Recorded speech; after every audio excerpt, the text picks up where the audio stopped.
اے ایمان والو، تم پر روزہ فرض کیا گیا جس طرح تم سے اگلوں پر فرض کیا گیا تھا، تاکہ تم پرہیزگار بنو۔ گنتی کے چند دن، پھر جو کوئی تم میں بیمار ہو یا سفر میں ہو تو وہ دوسرے دنوں میں تعداد پوری کر لے، اور جو اس کو بامشقت برداشت کر سکیں تو ایک روزے کا بدلہ ایک مسکین کا کھانا ہے۔ جو کوئی مزید نیکی کرے تو وہ اس کے لیے بہتر ہے، اور تم روزہ رکھو تو یہ تمہارے لیے زیادہ بہتر ہے اگر تم جانو۔ رمضان کا مہینہ جس میں قرآن اتارا گیا ہدایت ہے لوگوں کے لیے اور کھلی نشانیاں راستے کی، اور حق اور باطل کے درمیان فیصلہ کرنے والا۔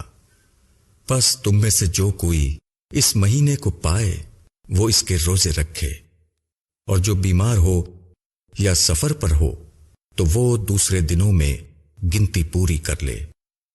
اللہ تمہارے لیے آسانی چاہتا ہے، وہ تمہارے ساتھ سختی کرنا نہیں چاہتا، اور اس لیے کہ تم گنتی پوری کر لو اور اللہ کی بڑائی کرو، اس پر کہ اس نے تم کو راہ بتائی اور تاکہ تم اس کے شکر گزار بنو۔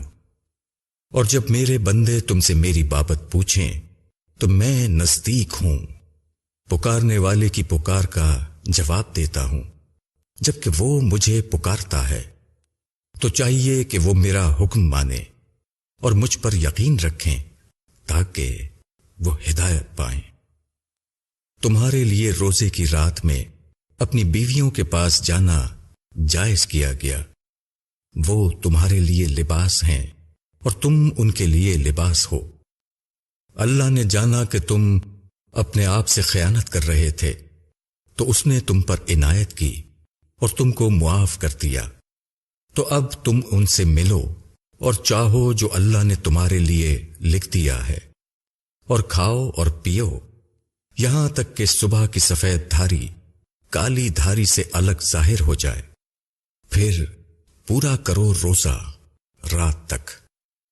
اور جب تم مسجد میں اعتکاف میں ہو تو بیویوں سے خلوت نہ کرو، یہ اللہ کی حدیں ہیں تو ان کے نزدیک نہ جاؤ۔ اس طرح اللہ اپنی آیتیں لوگوں کے لیے بیان کرتا ہے تاکہ وہ بچیں۔